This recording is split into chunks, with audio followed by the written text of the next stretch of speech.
ओम शांति। तो आज एक बहुत अच्छा विषय पर चर्चा करेंगे। हम अपनी स्वयं की उन्नति करने हेतु आत्मचिंतन परमात्म चिंतन करने हेतु किन बातों की धारणा करनी है जो हम अपनी स्वयं की उन्नति कर सके, घर गृहस्थ में रहते हुए जीवन को खुशहाल बना सके। हर चाहते हैं ना मेरा जीवन कैसा हो जाए, खुशहाल। तो जीवन खुशहाल कब बनेगा? घर के सामने गाड़ी आएगी, खुशहाल बनेंगे ना? 2-4 मंजिल मकान बन गया, खुशहाल बन गया। अगर जीवन को खुशहाल बनाना है उसके लिए कुछ आध्यात्मिक हमारा चिंतन चाहिए। जिसका चिंतन आध्यात्मिकता है वही खुशहाल बन सकता है। मोबाइल अच्छा लेने से, अपने अच्छे कपड़े पहनने से हम खुशहाल नहीं बन सकेंगे। जैसे कोई बच्चा है, मम्मी पापा से बिछड़ा हुआ है और उस बच्चे को आइसक्रीम खिलाओ, कुछ भी खिलाओ, क्या बोलेगा? मुझे पापा जी से मिला, मुझे मम्मी जी से मिला, मुझे कुछ नहीं चाहिए। वो रोता ही रहेगा। इसी तरह आज हम कितना भी कुछ अच्छे चीजें खाएं, कुछ भी अच्छा पहने, कुछ भी करें, लेकिन अगर आत्मा परमात्मा से दूर है उसका दिल नहीं भरेगा। इसलिए जितना हम योग लगाते हैं, जितना आध्यात्मिक चिंतन करते हैं, उतना हमें सुख मिलेगा। तो सुख का आधार है आध्यात्मिक चिंतन, तब हम खुशहाल बन सकेंगे। तो सबसे पहले अगर खुशहाल बनना है, कभी भी किसी का परचिंतन नहीं करना, किसी के दोष ना देखना। जो दूसरे के दोष देखता है, अवगुण देखता है, वो कभी भी खुश नहीं रह सकता। परचिंतन करता वो कभी खुश नहीं रह सकता। तो सब करते परचिंतन, माता ही ज्यादा करती, क्योंकि माताओं में सहन शक्ति ज्यादा है कम है? माता ही सहन तो करती हैं, लेकिन सहन की भी बातें अपने तक नहीं रखेगी, पड़ोसनी को जाकर सुनाएगी। मुझे बेटे ने ऐसा बोला, मेरा पति ऐसा है। समझो पति ने कुछ बोल दिया, थप्पड़ थोड़ी मारेगी उस समय, चुप तो बैठेगी। लेकिन जैसा पति ऑफिस में चला गया, खेती में चला गया, तो पड़ोसनी के पास जाकर के बैठेगी, फिर पूछेगी खाना खाया? अरे क्या खाओ, मेरे पति ने बड़ा घमासान किया। वो कहेगी मेरा भी कोई कम है क्या? वो अपने घर के सुना रहे, वो अपने घर के सुना रहे, उसको कहेंगे परचिंतन। फिर वो जाते जाते क्या बोलेगी? मैं कभी कभी धमकाती हूं, तुम भी कम नहीं करना, तो नहीं तो सिर पर बैठेगा। अभी से ध्यान में रख। बस वो बातें सुन के आई तो सारा दिन क्या लगता है? अब शाम को आएगा धमकाऊंगी, शाम को आएगा धमकाऊंगी। जब शाम को आता है पानी मांगता, कैसे देंगे? ले तेरे को हाथ नहीं, गुस्से से पानी दिया, खाना गुस्से से बनाया, दुखी हो गए। इसलिए माताओं को सहन शक्ति की देवी बनना है, कभी भी गुस्सा नहीं करना। अगर माता ही गुस्सा करेगी, पूरा परिवार कैसा बनेगा? गुस्से वाला बनेगा। क्योंकि माताओं को तो खाना बनाना पड़ता ना। सास को कहेगी तुम बनाओ, ये कहेगी मैंने कल बनाया तो तुम बनाओ, ये कहेगी तुम, ये कहेगी तुम। अब एक तो बनाएगी, बर्तनों को पीटते हुए गुस्से से खाना बनाएगी। वही खाना घर वालों ने खाया, खाना तो अशांति में बनाया। वही खाना खाने से खून बनता है। हम जो भोजन खाते हैं उसका क्या बन जाता है? खून। और जैसे खून वैसे मन के विचार बनते हैं। तो खाना अशांति में बनाया तो खून भी क्या हो गया? अशांत बना। अब जिसका खून अशांत है उसके विचार भी अशांत। फिर शांति के लिए क्या करेगा? जो जिसने खाया पति शांति के लिए कहां जाता है? दोस्तों के पास। फिर दोस्त क्या बोलते हैं? चलो नशा करते हैं, चलो फिल्म देखते हैं। फिर कुछ समय के बाद वो माता क्या बोलते हैं? मेरा पति बिगड़ गया। किसने बिगड़ा? मैंने गुस्से से खाना बनाया, अशांति में खाना बनाया, उन्होंने खाया। इसीलिए आज हमें कभी भी परचिंतन की बातें नहीं करना। परचिंतन करने वालों को सुख नहीं मिल सकता। एक शिष्य था, भगवान के पास जाता है, कहता है भगवान मैं जीवन में आगे बढ़ना चाहता हूँ, मैं अपनी उन्नति करना चाहता हूँ। तो भगवान ने कहा ठीक है, उसके लिए मैं तुम्हें वरदान देता हूँ और साथ में 2 थैले देता हूँ। भगवान ने कहा एक थैले को तुम कहाँ रखना, पीठ के पीछे, और दूसरा कहाँ रखना, आगे रखना। और भगवान ने कहा जो पीठ के पीछे थैला है, तुम्हारे आस पास पड़ोस में जो भी लोग रहते हैं उस सभी के अंदर जो दोष है, बुराई है, उसकी चिटकी बना करके डाली है पीछे वाले थैले में। और आगे वाला थैले में क्या है, तुम्हारे अंदर जो बुराई है, तुम जिद्दी हो, किसी के नहीं मानते हो, सारी बुराई आगे वाले थैले में। तो भगवान ने क्या बोला, दूसरे की बुराई को कहाँ रखना, पीछे, और तुम्हारी खुद की बुराई आगे। बस इतना करो, सुख शांति सब मिलेगा। जाओ। वो थैले लेके चला गया, लेकिन कुछ समय के बाद वो क्या करता है, थैले को बदल देता है। दूसरे की बुराई को क्या किया, आगे किया, खोल दिया, फिर हाथ डालता है, कहते अच्छा फलाना ऐसा है, वो ऐसा है, और उनको भी बोलना शुरू किया। और अपनी बुराई को कहाँ रखा, बांध करके पीछे रखा। कुछ समय के बाद वो व्यक्ति दुखी हो गया, परेशान हो गया, फिर भगवान के पास जाता, कहता भगवान मुझे सुख मिला ही नहीं, मुझे शांति मिली नहीं। भगवान ने कहा अच्छा तुमको जो मैंने थैले थे उसको कहाँ रखा, कहता भगवान मेरे से कई बार भूल हो गई, मैंने पीछे का थैला आगे किया था। भगवान ने कहा यही तुम्हारे दुखों का कारण है। ये कहानी किसी और की नहीं, किसके, हमारी अपनी कहानी है। आज हम भी मंदिर में जाते हैं, यहाँ आते हैं, किसी आते हैं थोड़ा सुख मिल जाए, शांति मिल जाए, तो परमात्मा कहता है ठीक है तुम्हें शांति मिलेगा, सुख मिलेगा, लेकिन उसके लिए भगवान हमें 2 थैले देता है, एक पीछे रखो, दूसरा आगे। और पीछे वाले थैले में कहां डालो, दूसरे के अंदर जो भी दोष है वो कहां रखो, पीछे। अर्थात किसी की बुराई को देखते हुए नहीं देखो, और अपनी बुराई को कहां रखो, आगे। लेकिन हम बाहर जाकर के क्या करते हैं, पीछे का थैला आगे करेंगे, फलाना ऐसी है, वो ऐसे, मैं ठीक हूं। और यही आज के लोगों के दुखों का कारण है। एक ही घर से खाना लेके बैठेंगे तो क्या करते हैं, पहले देखेंगे उसके थाली में क्या क्या है। आपने वहां से लाया था, उसने भी कहां से लाया, वहीं से। लेकिन जब तक दूसरे की थाली में कितना लिया और क्या क्या लिया देखेंगे नहीं, चैन नहीं आएगी। और जो दूसरों को देखता है वो हमेशा दुखी है, हमेशा उसको कभी सुख नहीं मिलेगा। इसलिए आज से हमें कभी भी किसी का परिचिंतन नहीं करना, किसी के दोस्त। कई कहते हम नहीं करते हैं, लेकिन कोई आकर के सुनाता है, क्यों सुनाता है, हम सिर हिलाते हैं, अच्छा और क्या हुआ, वो उठ के भी जा रहे, बैठो ना चाय पानी पी ना, बताओ ना क्या हुआ।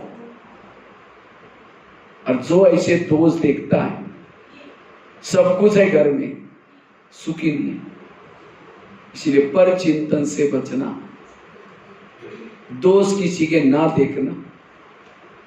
दूसरी बात है, अगर आप अपनी उन्नति करना चाहते हो, जीवन में आगे बढ़ना चाहते हो, परमात्मा जो हमें श्रीमत देता है, क्या देखना है, क्या सोचना है, क्या बोलना है, क्या करना है, ये श्रीमत कहां से मिलता है? टीवी देखने से श्रीमत मिलेगा, अखबार पढ़ने से मिलेगा, पड़ोसी के पास जाकर के बैठने से मिलेगा। ये परमात्मा का श्रीमत कहां मिलता है? जहां सत्संग चलता है, या रोज सत्संग चलता है, रोज परमात्मा 4 पेज की मुरली सुनाता है। ये मुरली क्या है? परमात्मा का श्रीमत है। लेकिन हम सुनते हैं, कई तो सुनने के लिए आते भी नहीं। जो सुनता है, उस प्रमाण चलता है, उसको सुख मिलता है।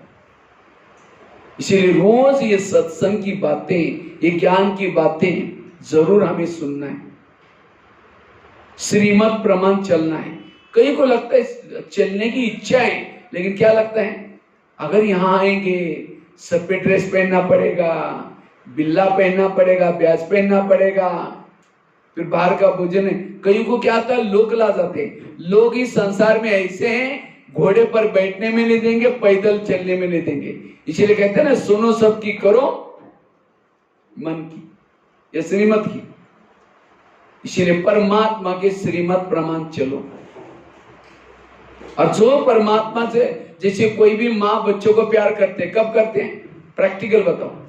माँ जल्दी उस बच्चे को उठाएगी, कपड़े अच्छे पहनाएगी, और कई डायरेक्शन देते हैं, देखो बेटा कपड़े गंदे नहीं करना, पढ़ना लड़ना नहीं, झगड़ना नहीं। और बच्चा जाता है, लड़ता है, झगड़ता है, कपड़े गंदे करके आता है और शाम को मम्मी मम्मी करता है। मम्मी किचन से देखती थी, मैंने जो कहा करके आया, नहीं करके बोले तुम चिल्लाते मैं आई थी। अच्छा जाएगी जाकर 2 थप्पड़ लगा देगी, तुमको मैंने कितना अच्छा कहा, तुम गंदा हो कर गए। वही बच्चा माँ ने कहा करके आता तो मम्मी प्यार करती। इसी तरह अगर परमात्मा से प्यार चाहिए, सुख चाहिए, शांति चाहिए, तो हमें उसके श्रीमत का पालन करना है। श्रीमत का जो पालन करता है, और ये केवल अभी मिलता है। दुनिया में 3 लोग हैं, साकार दुनिया, आकार दुनिया, निराकार दुनिया। इस दुनिया में टोटल 950 करोड़ आत्माएं हैं। कितने? 950 करोड़। ये दुनिया में 4 युग होते हैं। स्वस्तिका देखा है सभी ने? स्वस्तिका देखा है? स्वस्तिका के भाग कितने होते हैं? 4। छोटा बड़ा होता है, समान होते हैं। ये 4 भाग 4 युगों का प्रतीक है। एक है सतयुग, दूसरा युग है त्रेता, तीसरा द्वापर, चौथा कलयुग। और हर युग की आयु कितने हैं? 150 साल, 12.5 वर्ष। सतयुग 12.5, त्रेता 12.5, द्वापर 12.5, कलयुग तो टोटल कितना हो गया? 5000 साल।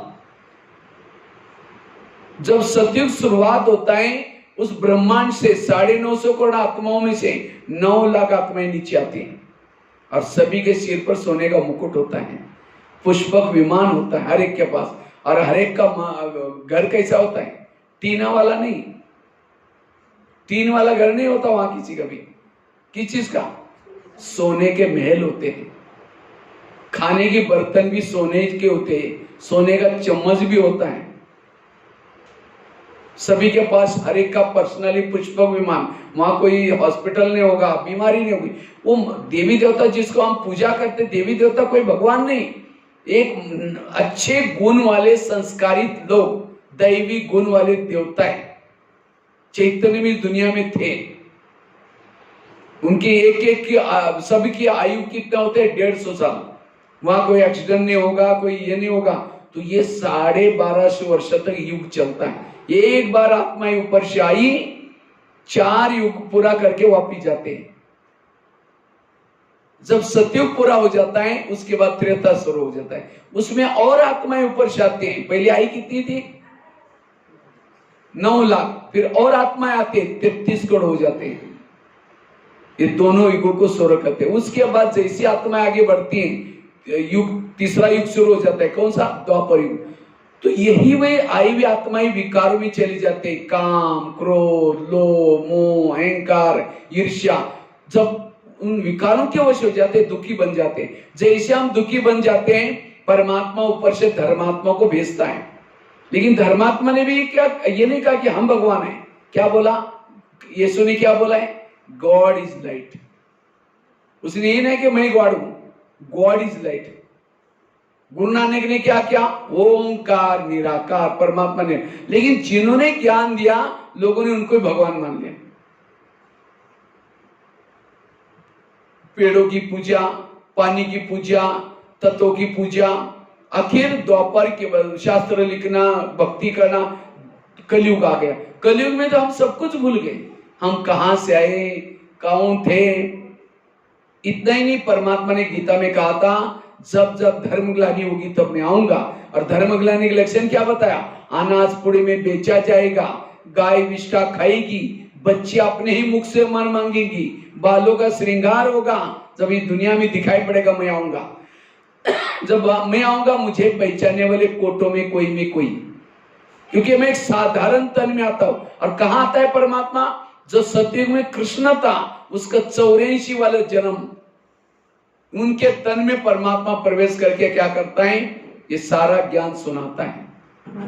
और जो ये ज्ञान सुनते हैं, उसके लिए परमात्मा क्या करता है? प्रजापिता ब्रह्मा कुमारी ईश्वरीय विश्वविद्यालय की स्थापना करता है। और इसी विद्यालय कितना साल चलता है पता है? 1937 से 2037 तक ये काम करता है। और अब कितना साल हो गया इसको? 88 साल पूरा हो गया। 100 साल के लिए कितना बाकी है? 12 साल 13 साल बाकी है। और इस 12-13 साल के बाद ये सृष्टि में महाभारी विनाश होगा और सारी आत्माएं वापिस चली जाएगी। लेकिन इस 100 साल में जिनको ज्ञान मिलता है और उस ज्ञान को आकर के पढ़ते हैं, संस्कार बदलते हैं, महाभारी विनाश के बाद सारे जाएंगे और वही देवता के रूप में आएंगे। इसलिए कहते ना, जब भगवान भाग्य बांट रहे थे सो रहे थे क्या? वर्तमान समय परमात्मा भाग्य बांट रहे हैं। इसलिए कहते ना, कुंभकर्ण को जगाया, वो उठ तो गया, करवट बदल करके फिर सो गया। लास्ट में लंका जल गई, उठाया, कुछ नहीं कर पाया। इसी तरह आपके कान में सुना रहे हैं, ये लंका जल्दी जलने वाली।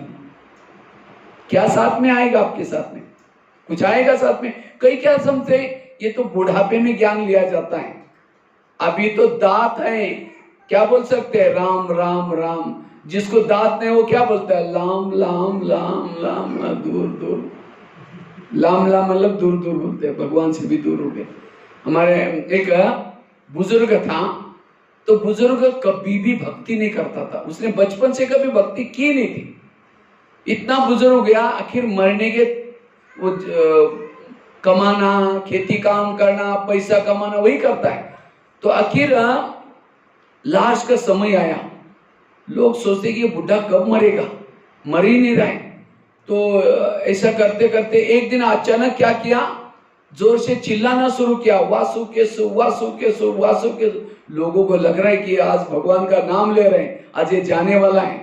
वासु केशु कहता है, तुम मेरे तरफ क्या देखता है? वासु केशु माना तुम मेरे तरफ क्या देखते हो? वासुरु, वासुरु मतलब एक बछड़े को वासुरु बोलते हैं। वासुरु केशु मतलब वो झाड़ू को केशु बोलते हैं। वो वासुरु केसुनी खा रहे, तुम मेरे तरफ क्या देख रहे हो? वो देखो। तो लास्ट में उसको क्या याद आया? वही घर की बातें, परमात्मा तो याद आया ही नहीं। इसीलिए बहुत साल का अभ्यास चाहिए वो परमात्मा का ध्यान लगाने का। अब समय ऐसा है, कहते हैं कि व्यक्ति यात्रा करने में जा रहा था। जब यात्रा करने के लिए जा रहा था, उसकी यात्रा शुरू में तो बहुत अच्छी गई, चलता गया, आनंद आया। लेकिन अचानक उसकी यात्रा जंगल से शुरू हो गई। जैसे जंगल से शुरू हो गई, अचानक उसको डर न लगने लगा। उसको अचानक पीछे मुड़ के देखा तो एक शेर उसके पीछे लगा था। तो शेर से बचने के लिए दौड़ता है, पीछे मुड़ता, फिर दौड़ता है। तो अचानक यात्री कुएं में गिर गया। कुएं में कोई दीवार नहीं थी, ऊपर बड़ा सा कुआं था। वो दौड़ते दौड़ते पीछे मुड़ के दौड़ रहा था, अचानक नीचे गिर गया। अब जैसा नीचे गिर गया, नीचे भी नहीं गिरा, एक बेल पतिया थी उसमें लटक गया, अटक गया। वो जैसे अटक गया, उसको जान में जाना ही अच्छा है, मैं गिरने से क्या हो गया? शेर से तो बच गया। उसको लगा शेर तो भाग गया होगा। जैसे उसने ऊपर शेर करके देखा तो शेर ऊपर से नीचे देख रहा था। तो उसको कहता है, तो मैं ऊपर आऊंगा नहीं, मैं यहीं बैठा रहूंगा, तुम आएगा कैसा खाएगा? तो इतने में उसको यात्री को लगा, देखता हूं पानी कितना है। जब कुएं में पानी देखने के लिए गया, वो नीचे से देखा एक अजगर मुंह फैला करके उसके तरफ आ रहा था। अगर अजगर से बचना है तो कहां जाना पड़ेगा? ऊपर। ऊपर कौन बैठा है? शेर बैठा है। ऊपर जाएगा तो भी शेर खाएगा। इतने में यात्री की नजर गई उस बेलपति जिसमें लटका था, जो दो चूहे काट रहे थे, एक बाजू में सफेद चूहा, दूसरे बाजू में काला चूहा। अगर वो कटने से पहले ऊपर जाता, कौन बैठा ऊपर? शेर। अच्छा, वो नीचे भी चला जाता, नीचे कौन है? अजगर। अगर बैठा रहता तो भी गिरने वाला है, मरने वाला है। माना कोई भी हालत में वो यात्री जिंदा, तो उसका फर्ज ही क्या था? जितने भी श्वास बचे भगवान का ध्यान करके सफल बनाए। लेकिन उसके बजाय वो यात्री क्या करता है? ऊपर से गिरा था, जहां से नीचे गिरा था वहां बहुत सारी मधुमक्खियां बैठी थी। गिरने के कारण मधुमक्खियां उड़ गई थी और उसका नीचे शहद नीचे टपक रहा था। वो शहद लेकर के चाटने में मस्त हो गया, भूल गया था मैं मरने वाला हूं। ये कहानी किसी और की नहीं। आज हम भी यात्रा करने के लिए ऊपर से आए थे। कहां से? उस ब्रह्मांड से।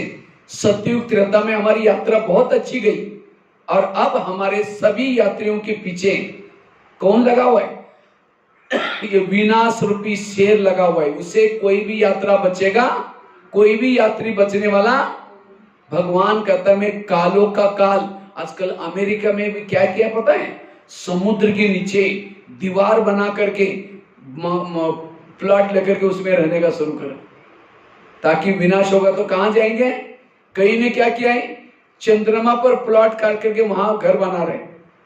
परमात्मा कहता है तो समुद्र के नीचे जाओ या चंद्रमा पर जाओ, मैं कालों का काल आई संसार में, किसी को भी छोड़ूंगा नहीं, सबको लेके जाऊंगा।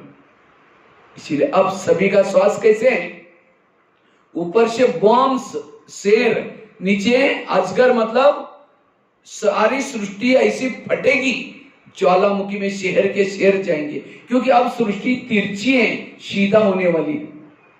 जहां पानी नहीं वहां परमात्मा तो कहता है समुद्र की लहरें कहां जाएगी, हिमालय को छूने के लिए जानेगी। जब हिमालय कहां है, वहां से समुद्र से ऊपर से आएगी और सारी जनता को लेके जाएगी वापिस। इसलिए अब सभी को वापिस जाना है, क्योंकि समय पूरा हुआ, कलयुग पूरा हुआ है। ये 5000 साल के बाद इस सृष्टि की सफाई होती है। इसलिए अब हमें जो बैंक में रखा वो नहीं जाएगा, आपके साथ में कुछ भी नहीं जाएगा, जाएगा तो आपके संस्कार जाएंगे। इसीलिए अब हमें ये जो परमात्मा ने विद्यालय खोला है, यहां आकर के क्या करना है, अपने संस्कार को बदलना है। ये ज्ञान योग सुन करके अपने व्यवहार को बदलना है। इसीलिए जागो, ये सोने का वक्त नहीं है। आज भक्ति मार्ग, कई कहते हैं क्या, कई क्या बोलते हैं पता है, ब्रह्मा कुमारी में कई कहते हैं ये ब्रह्मा कुमारी वहां यहाँ मेडिटेशन करते हैं, हम कोई गुरु को पूजा करते हैं, वो इधर से जाएंगे हम इधर से जाएंगे, जाना तो वही। ये आपकी गलत फहमी है। अगर वही जाना होते तो भगवान को आने की जरूरत क्या है। आज कितने मार्ग दुनिया में ऑलरेडी हैं। एक परमात्मा आकर के कहता है मैं तुम्हारा साधुओं का उद्धार, सारे सभी का उद्धार करने के लिए मुझे आना पड़ता है। मैं ग्रंथों से, शास्त्रों से, पूजाओं से, गुरुओं से मैं तुम्हें नहीं मिलता हूं, मैं खुद आकर के मेरा, क्योंकि किसी को भी पता नहीं कि भगवान कौन है, वो कहां रहता है। स्वयं परमात्मा आकर इस विद्यालय के माध्यम से सारी बातें सुनाता है। इसलिए कभी नहीं, आज भक्ति कोई गलत नहीं, भक्ति को हमने उल्टा लिया है।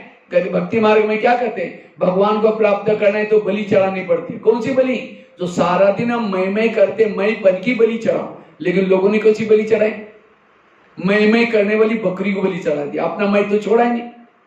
कहते भगवान को प्राप्त करना है तो उपवास करो। कौन सा उपवास, वो मतलब नजदीक वास बना रहना, बुद्धि से परमात्मा के पास रहना, यह है उपवास। लेकिन लोगों ने कौन सा उपवास किया, पेट का उपवास किया। जिस दिन पेट का उपवास करेंगे, बुद्धि पेट की तरफ जाएंगे, भगवान की तरफ जाएगी, पेट की तरफ कहेंगे मैंने कुछ खाया नहीं, मुझे उठाने के लिए और गुस्सा आएगा। इसीलिए कहते हैं ना, भूखे पेट भजन ना हो गोपाला। कहते हैं घर का त्याग करने वालों को भगवान क्या होता है, प्रसन्न। कौन सा घर, जिस घर में रहते वो घर नहीं, ये शरीर आत्मा का घर है, इसको भूलो, आत्मा समझो। लेकिन लोगों ने इस घर को छोड़कर जंगल में गए। अब दिवाली आने में दिवाली के लिए आप लोग क्या करते हैं आसाम में, लक्ष्मी घर में आने के लिए क्या क्या करते हैं, पहले तो सफाई करेंगे और क्या करते हैं, दीपक जलाते हैं। आजकल वह बाजार में अच्छे अच्छे छोटे बल्ब की वो लड़ी आती है, वो पूरा चारों तरफ से घर में लगाते हैं। और क्या लगाते हैं, मोमबत्तियां लगाते हैं। आई लक्ष्मी, किसने किसने लक्ष्मी आते समय घर में देखा है, देखा है किसने। और आएगी भी कैसी, लक्ष्मी आते उल्लू के ऊपर, उल्लू को लाइट में दिखता नहीं है, फिर फटाका बजाएंगे तो उल्लू घबरा करके कहीं और चला जाएगा। कितना बोले लोग। और दिवाली कब होते हैं, आमोशा में। अगर सचमुच लक्ष्मी को आना चाहते हैं, पूरा गांव की लाइट बंद करो उसी दिन, और बंद करके अपने अपने घरों में दरवाजे खोल करके बैठो, लक्ष्मी हर घर में आती। लेकिन उसी दिन हमने क्या किया, गवर्नमेंट लाइट भी नहीं काटता उसी दिन, 4-5 दिन चकाचक पूरा गांव में लाइट होती है, इसीलिए लक्ष्मी आई नहीं।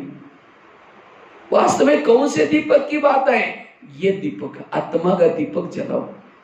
सफाई कौन सी करो, मेरे अंदर किसी के लिए ईर्ष्या है, घृणा है, नफरत है, इसको मुझे सफाई करना है। उस घर को साफ करना बड़ा ही चाहिए, लेकिन इस घर को साफ करना थोड़ा सा कठिन है। ये घर को साफ करो, ये दीपक जलाओ, तब घर में लक्ष्मी आएगी।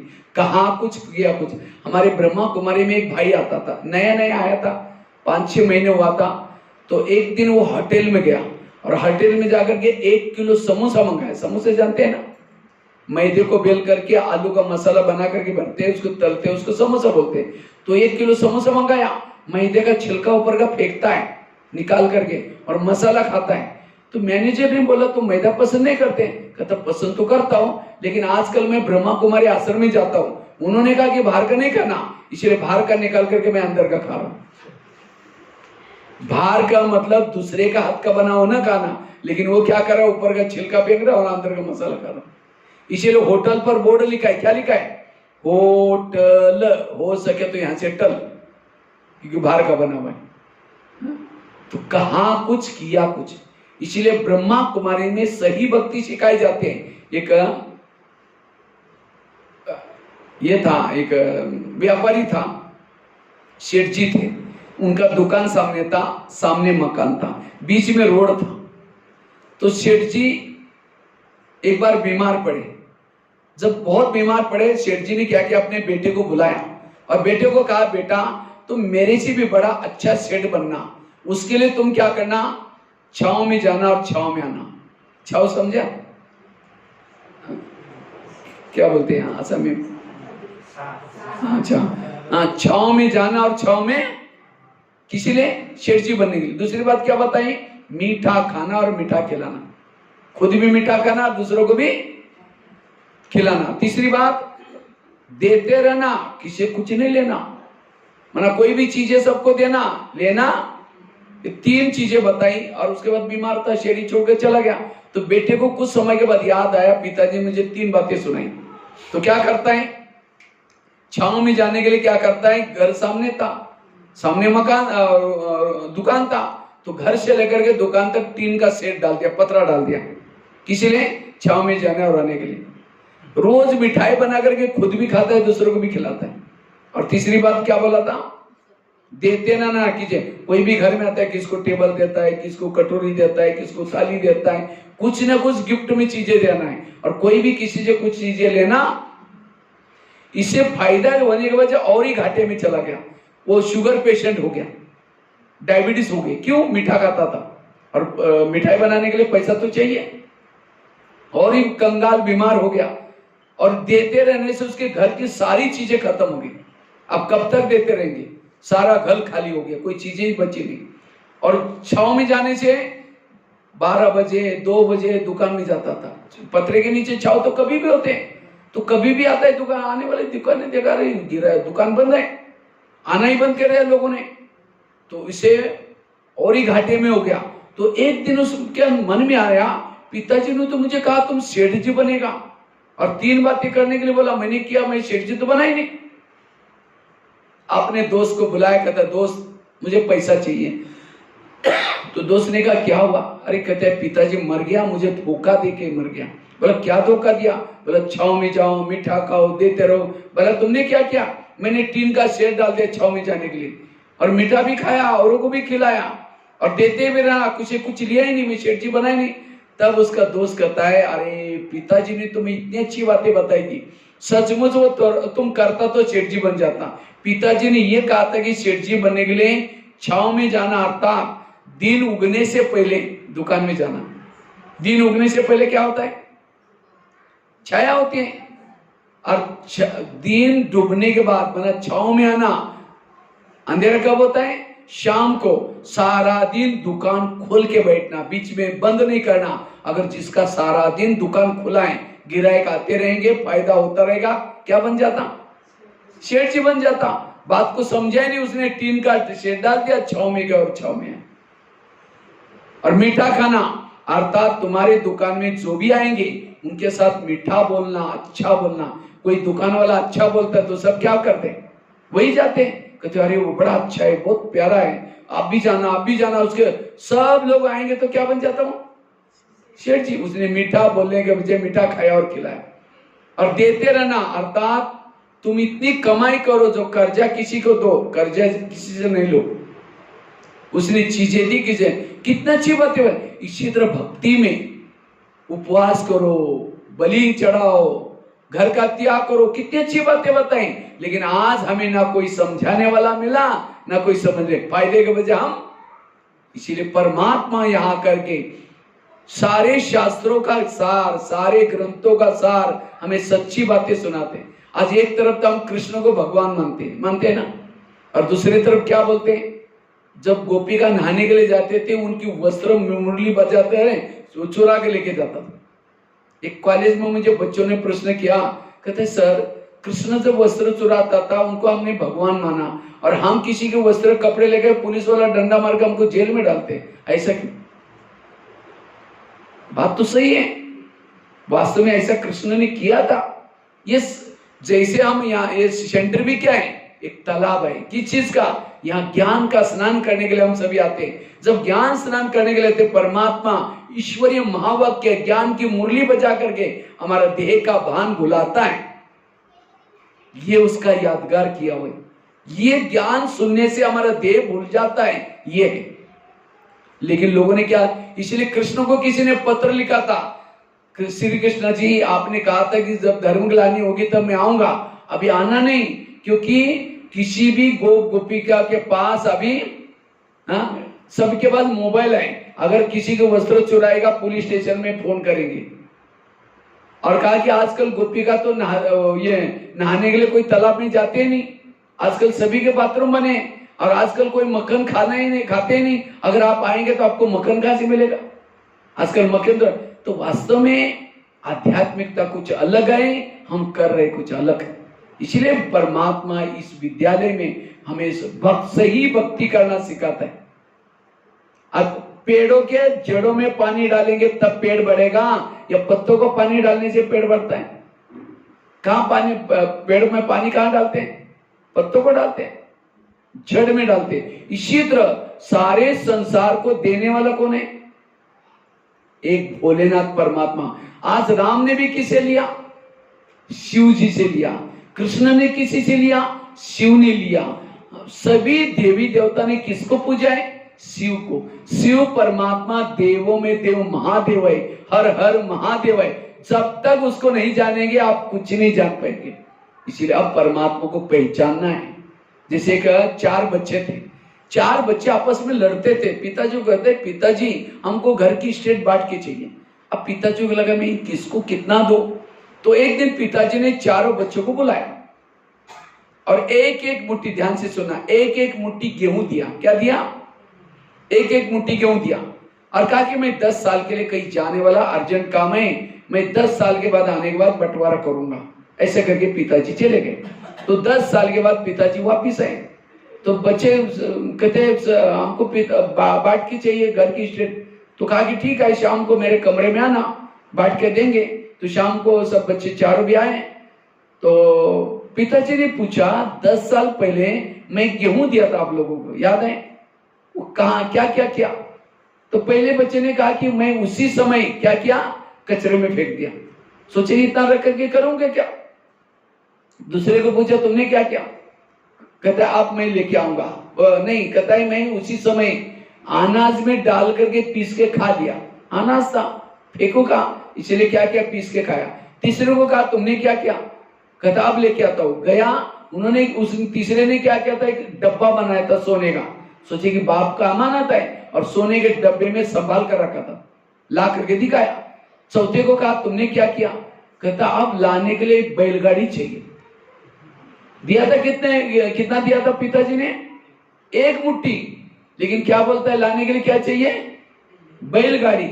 क्योंकि उसने खेती वालों को कहा था इसको बोना, जब वो उगेगा उसको भी बोना, उसको उगेगा उसको, करते करते इतना एक बैलगाड़ी जितना बनाया था। फिर सबसे लास्ट वाले बच्चे को कहा, जिसने कचरे में फेंका, तुम्हें कोई चीज की कदर नहीं, अगर मैं घर की स्टेट दूंगा तुम ऐसे फेंक देंगे जैसे कचरे में फेंक दिया, इसीलिए तुम घर का झाड़ू पोछा करने का काम करना। और पहले बच्चे को जिसने बढ़ाया उसको कहा कि बेटा तुमको घर को बढ़ाने की अक्ल आएगी, इसलिए तुम घर का मालिक बनना। ये कहानी भी यहाँ की है। आज परमात्मा भी कलयुग के अंतिम समय आता है और सभी संसार की हर मानव आत्मा को ये ज्ञान का एक एक मुट्ठी देता है। जैसे आप लोगों को परिचय बता रहे थे भाई, मुझे एक रद्दी में किताब मिला, लेकिन रद्दी में किताब मिलने के बाद मैंने उसको अच्छी तरह पहचाना, वो भी 45-40 साल पहले उसको अच्छी तरह पहचाना और पहचान करके इतना बढ़ाया। आज 12,000 स्कूलों में जाकर के मैं तो खुद तो अपना जीवन को अच्छा बनाया, इतने लोगों को जगाया, अपने जीवन को समर्पित किया। यह है उस परमात्मा को पहचानना। और जो आत्मा उसको कचरे में फेंकते हैं, जो इस ज्ञान को बढ़ाते हैं, आगे बढ़ाते हैं, वो सतयुग में चले जाते हैं। ऐसी आत्मा सतयुग में आएंगी जिन्होंने ज्ञान को सुना, संस्कार को अच्छा बनाया, वो सतयुग में आएगी। और जिन्होंने अपने सोने के डब्बे में रखा, वो कहाँ आएगी? त्रेतायुग में आएगी।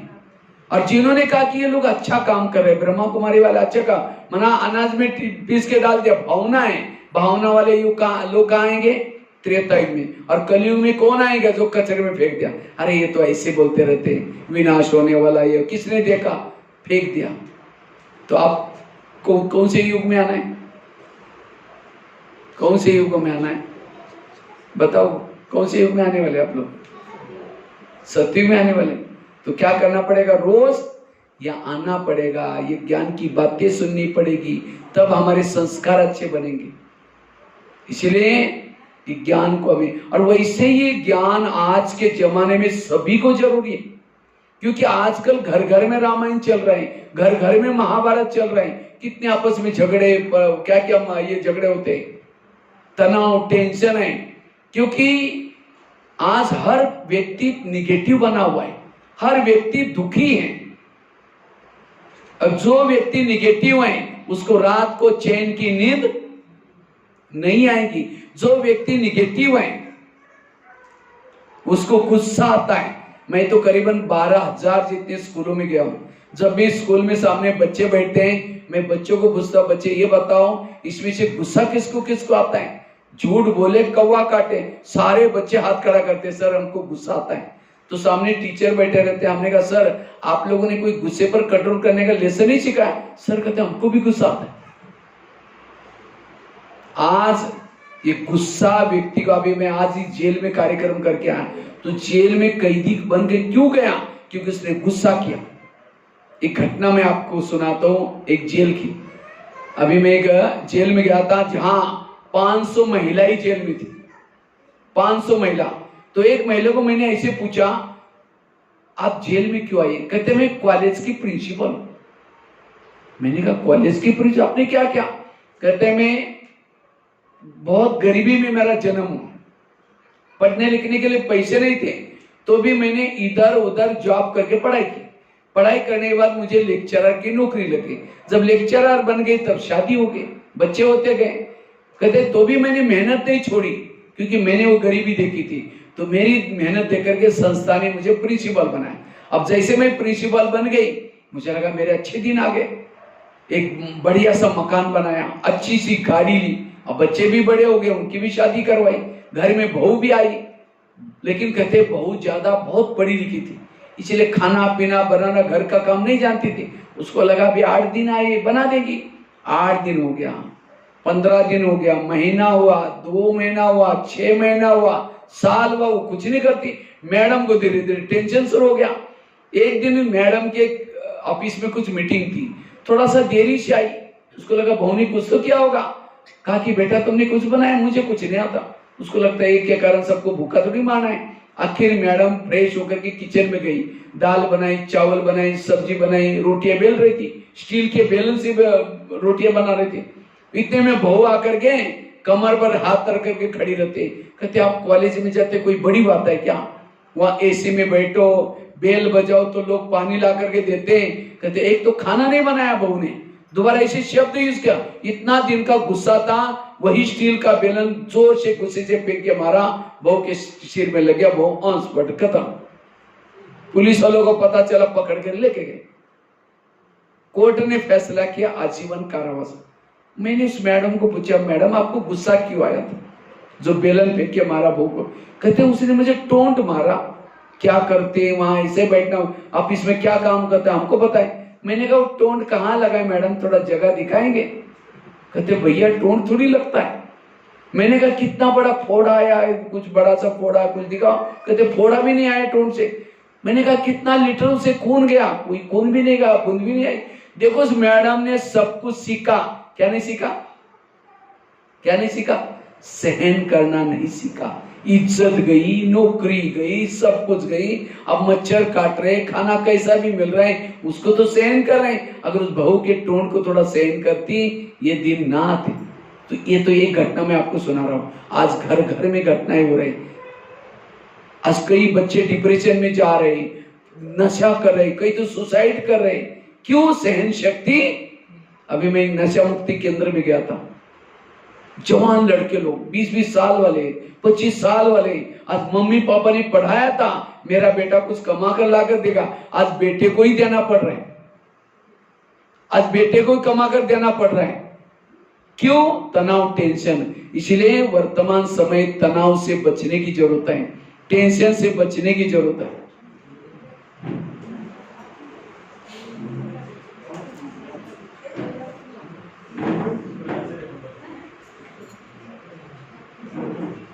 इसलिए आज ये ज्ञान मैं आपको क्यों बता रहा हूं, ये ज्ञान क्यों जरूरी है? क्योंकि आज इस ज्ञान के द्वारा हम कैसे भी तनाव है, कैसे भी आगे ये तनाव आगे बढ़ता जाएगा। हर घर घर में, अभी मैं पता नहीं कहां पंजाब में गया था, एक शहर में मुझे 3000 डिप्रेशन पेशेंट मिले जिसका दिमाग काम ही नहीं कर रहा। मैंने एक दो को पूछा कि क्या बात है? कहता है इसकी नौकरी गई। मैंने कहा तुमको नौकरी से निकाला गया, तुमको क्या हुआ?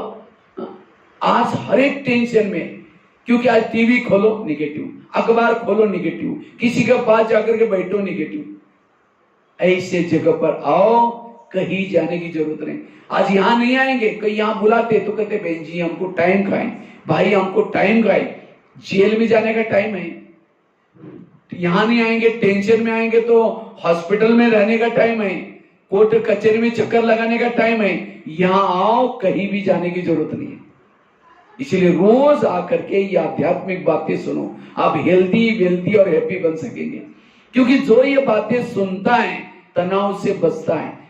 जिसको तनाव है उसके घर में लक्ष्मी वास नहीं करेगी, पानी के मटके भी सूख जाएंगे, बरकत नहीं होगी। कितना भी कमाओ घर खाली लग रहा है, किसी के चेहरे पर कोई खुशी नहीं है। क्यों? निगेटिव वातावरण है। जो निगेटिव रहता है उसका दिमाग गर्म रहता है, और जिसका दिमाग गर्म रहता है उसके दिमाग में केमिकल उतरते हैं, शरीर की बीमारी होती है। इसलिए कहते हैं ना, जिसका पांव गरम, पेट नरम, दिमाग ठंडा, उस घर में कोई डॉक्टर है उसको मार दो डंडा। पांव को कैसे रखो? गरम, पेट को नरम, दिमाग को ठंडा। लेकिन आजकल उल्टा होता है, पांव रहते ठंडे, वॉकिंग करेंगे नहीं, पैदल चलेंगे नहीं, तो पांव कैसे रहेंगे? ठंडे रहेंगे। और पेट पनीर की सब्जी 2 रोटी खाएंगे, और कद्दू बनाए नाकी मोड़ेंगे, जीभ की टेस्ट पेट में वेस्ट। और दिमाग को कैसे रखेंगे? गरम। बेटे ने ऐसा किया, मेरा पति ऐसा करता है, वो ऐसा करता है, ये ज्यादा सोच करके दिमाग कैसा रहता है? गरम। और जिसके 3 चीजें हैं वो हेल्दी, वेल्दी और हैप्पी नहीं है। भले घर में एसी है, गाड़ी है, सब कुछ है, वो हमेशा दुखी रहेगा। और याद रखना, आजकल डॉक्टर कोई ईमानदार नहीं होते। गए थे कोई चीज के लिए और ये किडनी निकाल कर लेंगे। आजकल कई घटना हो रहे। कोरोना काल में देखा ना, डॉक्टर से बचना है, वकील लोगों से बचना है, कोर्ट कचहरी से बचना है। वर्तमान समय पॉजिटिव बनो, सकारात्मक बनो। आज 70% शरीर की बीमारी होते हैं निगेटिव से। गाड़ी के अंदर पेट्रोल डाल दो, वही पेट्रोल का पाइप ड्राइवर के मुंह में डालो, क्या हो जाएगा? क्या हो जाएगा? क्या हो जाएगा? ड्राइवर जिंदा रहेगा? पेट्रोल उसका भोजन है ड्राइवर का। गाड़ी का भोजन क्या है? Petrol diesel. ड्राइवर का भोजन क्या है? सब्जी, दाल, रोटी, चावल, जो भी है। तो शरीर तो गाड़ी है, इसका भोजन क्या है? सब्जी दाल रोटी चावल। लेकिन इसका जो ड्राइवर है आत्मा, इसका भोजन क्या है? क्या भोजन है? मोबाइल की बातें, टीवी देखने से उसका पेट भरेगा आत्मा का? इसका भोजन है यहां कौन सा? ये ईश्वरीय महावाक्य ज्ञान की बातें। आज लोगों को तनाव क्यों आता है? क्योंकि आत्मा को भोजन कभी दिया ही नहीं। इसलिए मैं रोज कंपल्सरी, ये ब्रह्मा कुमारी की पाठशाला, ये क्या है? आत्मा को भोजन करने का डाइनिंग हॉल है। इसलिए यहां आओ, थोड़ा सा मेडिटेशन करो, कुछ ईश्वरीय 4 महावाक्य सुनो, जाओ, आपको तनाव टेंशन नहीं आएगा। तनाव को इंग्लिश में क्या बोलते हैं?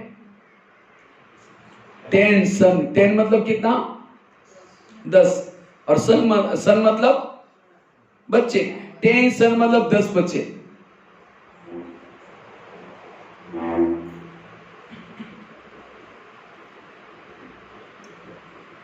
पहले तो 2-4 पहले पैदा हुआ और फिर 10 पैदा होंगे तो क्या होगा? अगर किसी के 10-12 बच्चे, माँ बाप शांति से बैठेंगे, ये कहेगा पापा जी मुझे कपड़े चाहिए, उसको भगा दूसरे कहेगा पापा जी मुझे परीक्षा की भी दे दे। जितने बच्चे उतनी समस्या भी ज्यादा। इसलिए आजकल कहावत बनी है, छोटा परिवार सुखी परिवार। तो हमारे बच्चे कौन से? अनेक संकल्प विकल्प पैदा करेंगे और शाम को शांति से बैठेंगे, वही संकल्प आपको सोने नहीं देंगे। एक भाई को मैंने कहा आप आश्रम में आए हो सवेरे 7 बजे। कहता है भाई साहब 7 बजे कभी नहीं आ सकता हो। मैंने कहा क्यों? कहता है मेरी नींद लगती है 3-2:30-3 बजे। और मैंने कहा सोते कितना बजे? कहता 10 बजे। तो क्यों नींद नहीं? कहता मुझे बहुत टेंशन है, रात भर मैं करवट बदलता रहता, नींद आती नहीं। आज लोगों की हालत है क्यों? निगेटिव विचार है। डॉक्टर तो कहते हैं डीप स्लीप में सो जाओ। आज हमारा डाइजेशन होता है, गैस होता है, ये होता है। क्यों होता है? क्योंकि टेंशन। इसलिए पॉजिटिव बनो। आज किसी को पेट की संबंध की बीमारी होती है, ईर्ष्या करने वालों को पेट की बीमारी होती है। इसलिए कहते हैं ना, तो मेरे को देख करके तुम्हारे पेट में जलन होता है क्या? आज किसी को दूर का कम दिखता है, दूसरे की बुराई को आंखें फाड़ फाड़ कर देखेंगे। जो आंखें फाड़ता है, बड़ी बड़ी करता है, आंखों की पुतली बन जाते हैं, फिर कम दिखता है, फिर डॉक्टर के पास जाएंगे कि डॉक्टर जी मुझे आजकल धुंधला दिखता है। तो डॉक्टर चेक करता है, कहता है आपको नंबर लग गया, चश्मा लगाना पड़ेगा। चश्मा तो लगाया, फिर भी गुस्सा करना नहीं छोड़ेंगे, आंखें बड़ी, नंबर बढ़ता ही जाएगा। आज किसी का ब्लड प्रेशर बढ़ गया, बीती भी बातों को याद किया, बीपी हाई हो गई। आज किसी को अस्थमा होता है, दमा, कोई भी बातों को पेट में दबा कर रखेंगे। क्या हुआ? कुछ नहीं हुआ। अरे बताओ नाराज, नहीं कुछ नहीं हुआ, वहां बहुत कुछ है, दबा कर रखेंगे, दमे का प्रॉब्लम।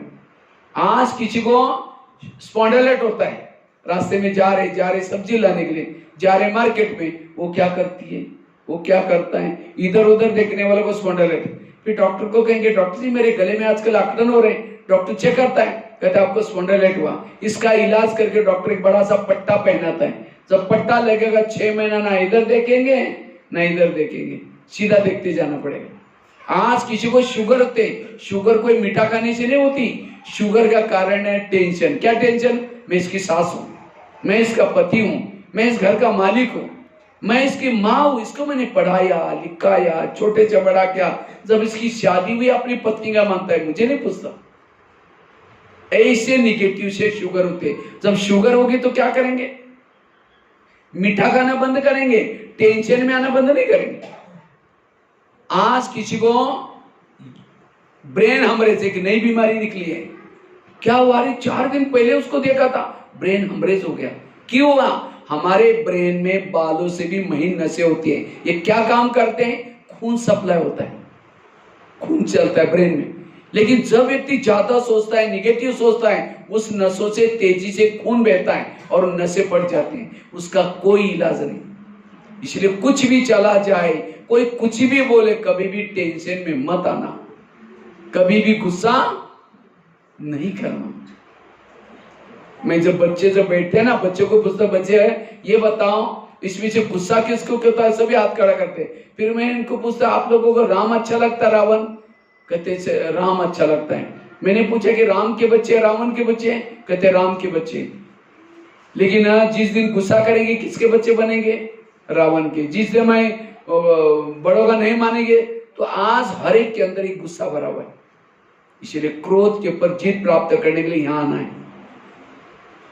कभी भी गुस्सा तो मैं खुद निगेटिव या पॉजिटिव कैसा पता चलेगा? सामने से कोई व्यक्ति आ रहे हैं, उसको देखते आप रास्ता काट रहे हैं, उसको देखना पसंद नहीं करते, आप निगेटिव हैं। अगर आपके पति की कोई महिमा करता है, तुम्हारे पति तो बड़ा अच्छा है, हाँ, तेरे को क्या पता, तुमने दूर से देखा है, वो क्या है मैं जानती हूं, निगेटिव है। अगर एक व्यक्ति के प्रति भी आप निगेटिव, आपके दिल में भगवान नहीं बैठेगा। इसीलिए दिल को स्वच्छ रखो। तो आज हमें तनाव से बचने के लिए करे क्या? उसके लिए कर्म गति को याद रखो। आज कई बार कहते हैं मैं इसके रास्ते में कभी जाती नहीं, मैंने इसका बुरा कुछ किया नहीं, फिर भी ये मेरे साथ ऐसी क्यों करते हैं? टाली कभी एक हाथ से नहीं बजते, टाली के लिए कितना चाहिए? एक बहुत बड़ी सीक्रेट बात आपको सुनाता हूं। आपके घर में जितने भी लोग हैं, आपका पति, आपके बच्चे, आपकी सास, या आपके पिछले जन्मों के कर्मों को चुक्त करने वाले लोग हैं। कोई आपको देने के लिए, कोई आपसे आज कई कहते हैं ये बच्चों को मैं इतना प्यार करता हूं फिर भी शैतानी करता है। वो शैतानी क्यों करता है? क्योंकि आपने उसके साथ पिछले जन्म में शैतानी की थी, वो आपको चुक्त करने के लिए आए। और जिन्होंने इस कर्मों को समझा कभी भी टेंशन में नहीं आएगा। समझो बहू है, सास उसको तंग करे, परेशान करे, बहू को तनाव टेंशन आ रहे हैं। अगर सास और बहू का पिछले जन्म दिखाई जाए तो आज जो बहू है पिछले जन्म में उसकी सास थी, और जो सास है वो कौन थी? बहू थी। इसीलिए कहते हैं ना सास भी कभी बहू थी। अगर आपका पति तंग करता है, इसका मतलब आपने भी कभी उसको पति तंग कर बन करके तंग किया था। आपका हिसाब, और ये सभी मानव जाति का अंतिम जन्म है। जितने भी मेरे हिसाब है सब चुक्त करना है। इसीलिए अब मुझे कर्म गति को समझ करके कभी भी तनाव टेंशन में नहीं आना। जैसा बोओगे वैसा काटोगे। अगर गलत बीज बोएंगे तो आपको भी गलत ही मिलेगा। इसलिए कर्म गति को समझना, कभी तनाव नहीं आएगा। दूसरी बात है, गीता, रामायण, महाभारत सबका सार क्या है? जो हुआ अच्छा हुआ, जो हो रहा अच्छा, जो होगा वो भी। किसी ने मेरी चुगली की, यहाँ की ट्रांसफर हुआ है कि तो भी मेरा कल्याण है। टेंशन में नहीं आओ, सोचो नहीं, जो हुआ अच्छा हुआ, जो हो रहा अच्छा, जो होगा वो भी। आज दिन में ने पता नहीं जेल के अंदर एक रामायण की घटना सुनाई थी। राम राजा बनने वाला था। रात में आकर के मंत्रा ने कई कई के दो चार उल्टी बातें सुनाई। तुम्हारा बेटा भी तो है, तुम अपने बेटे को छोड़ करके राम को राजा बना रहे। और ये बातें सुनकर के राम को राजा बनाने के बजाय 14 वर्ष वनवास में भेजा। सीता गई, लक्ष्मण गया, तीनों भी घर से चले गए। वियोग के कारण दशरथ ने प्राण त्यागा। खाने का प्रॉब्लम, सोने का प्रॉब्लम, घास में सोए। किसके कारण हुआ? किसके कारण हुआ? मंत्रा के कारण। तो मंत्रा को जो भी देखेगा उसकी भावना अच्छी चलेगी बुरी चलेगी। मैं खुद जब रामायण देखता था, मंत्रा काला सा ड्रेस बनकर के डंडा लेके स्क्रीन में आती थी। मैं कहता इस बूढ़े को उसको नहीं देखना। लेकिन एक दिन मैंने जब सोचा तब पता चला मंत्रा ने राम के साथ जो किया वो अच्छा क्या। अगर रात में ना आती राम राजा बनता, जंगल में नहीं जाता, सीता की चोरी ना होती, रावण को ना मारता, रावण को ना मारता, राम की महिमा कोई नहीं गाता। राम की महिमा किसके कारण? मंत्रा के कारण। इसी तरह हर एक के घर में आसपास में भगवान ने एक दो मंत्रा रखी। इसलिए पॉजिटिव बनो, कर्म गति को समझना, पॉजिटिव बनना। रोज सवेरे अपनी दिनचर्या में 3 चीजें करना। रोज सवेरे उठ करके मेडिटेशन करना। दूसरा, रोज हमें क्लास में आकर के यहाँ थोड़ा मेडिटेशन करना, वॉकिंग करते हुए आना, वॉकिंग करना। और तीसरा, रोज ईश्वरीय महावाक्य सुनना। जो ये 3 चीजें करेगा सवेरे सवेरे, उसको कभी भी तनाव टेंशन नहीं आएगा। एक 2 महिलाएं थी, माता है, ध्यान से सुनना। एक महिला रहती थी ऊपर की मंजिल में, दूसरी रहती थी नीचे के मंजिल में।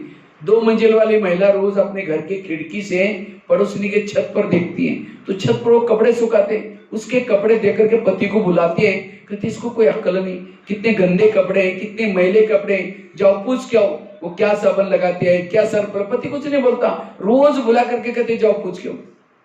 एक दिन जब उसने उसी खिड़की से देखा तो पड़ोसनी के कपड़े अच्छे दिखने लगे। फिर पति को बुलाया, कहते आज उसको कैसे अक्ल लगे, कितना अच्छा धुला के जाओ पूछ के आओ। पति धीरे से मुस्कुराता है और कहता है आज सवेरे सवेरे मैंने अपने घर की खिड़की के कांच साफ किया। समझ में आया? ताली नहीं बजी, इसका मतलब समझाएंगे। कितनी वंडरफुल बात है, दोबारा सुनाता हूं, बहुत गहरी बात है।